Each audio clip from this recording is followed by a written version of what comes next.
بسم الله الرحمن الرحيم كسود وادا ورباهنتا أفكا شعبك أو هل كان عندك لو ذاك الدونو حدقي إسكعس ليس حدك بدأ عكتا إذن ها ساد سود وادا صاحبيا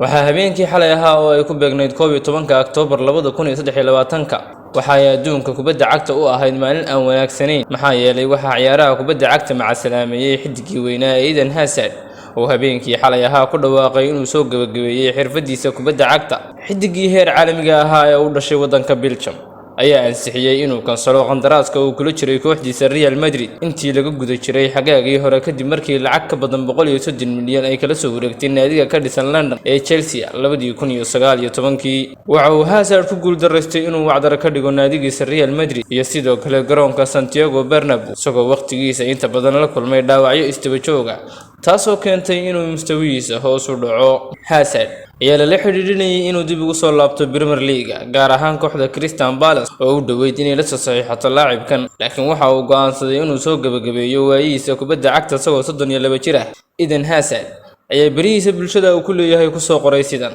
waa inaad dhageysato naftaada oo aad tiraahdaa jooji waqtiga saxda ah kadib 16 sano iyo in ka badan 200 oo kulan oo aan ciyaaray waxaan go'aansaday inaan soo afjaro xirfadayda kubadda cagta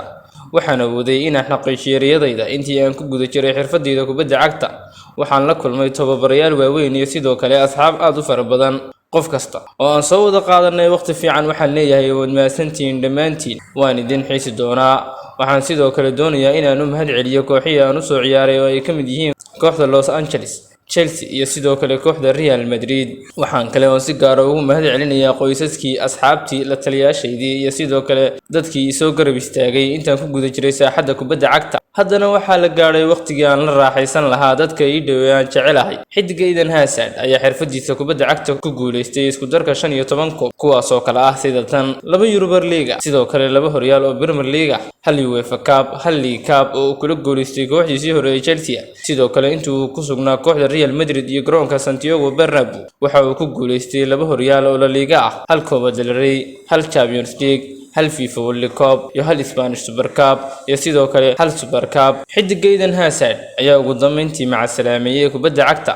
isagoo markaas ku dhawaaqay inuu si rasmi ah uga fadhiistay waxa warbixintan idin wadaagay anigoo ah Ameerika iyo sidoo kale warbaahinta afka shacab waxaan idinkaga tagi doonaa sidaas iyo kulanti dambe